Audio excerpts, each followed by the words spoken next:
जानेंगे fundamentally brief introduction कि determinants हैं क्या, क्यों निकालते हैं और उसका प्रॉपर्टीज।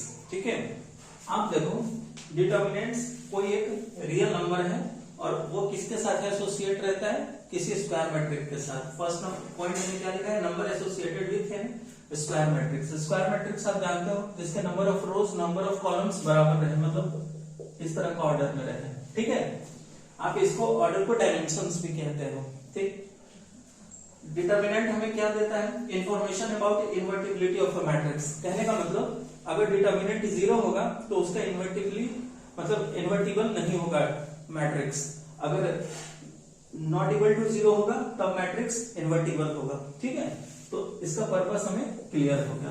दूसरा प्रॉपर्टीज देखो, डिटर्मिनेंट ऑफ एन आई लिखा हुआ है आइडेंटिटी मैट्रिक्स 1 होता है। जैसे मान लो हम लोअर डायमेंशन में देखें, लोअर डायमेंशन में आप देख लो आइडेंटिटी मैट्रिक्स क्या होता है, जिसके डायगोनल एलिमेंट्स 1 हो और ऑफ डायगोनल एलिमेंट्स 0 0 हो।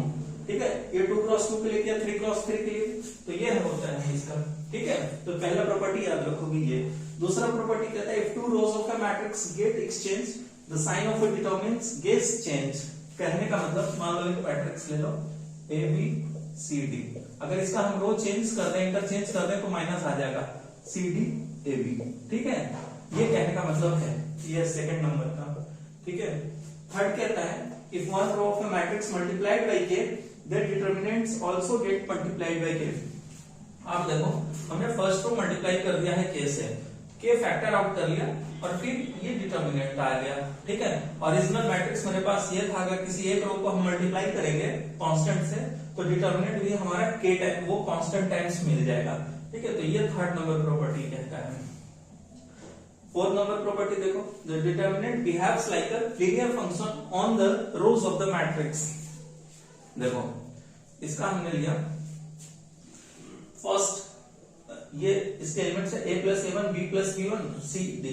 इसको ऐसे एक्सपैंड करके लिखेंगे a b c d plus a1 b1 c d, ये इसका मतलब है।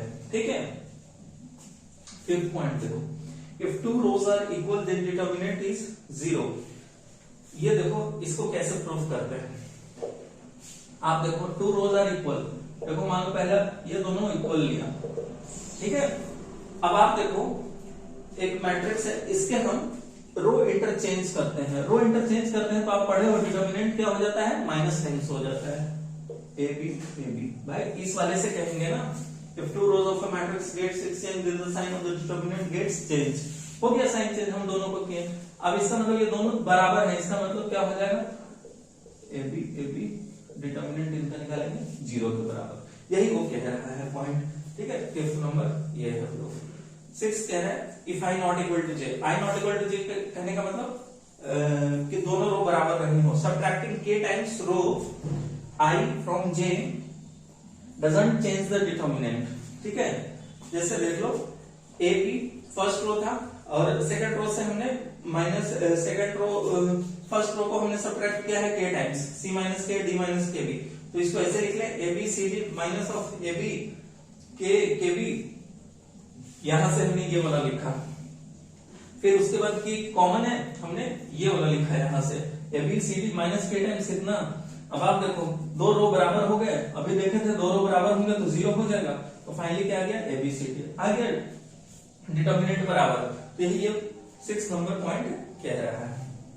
7th number, if a matrix has a row that is all zeros then determinant A is equal to 0।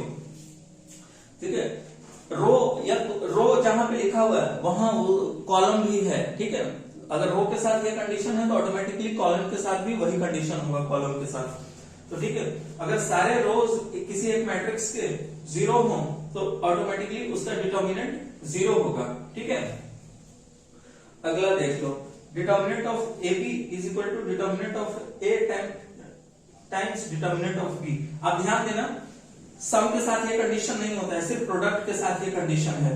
आप एक रिलेशन जानते हो A into A inverse is equal to I. अब determinant ले लो दोनों तरफ, तो क्या हो जाएगा determinant of A times determinant of A inverse is equal to 1, क्योंकि डिटरमिनेंट ऑफ आई आपने अभी देखा 1 के बराबर।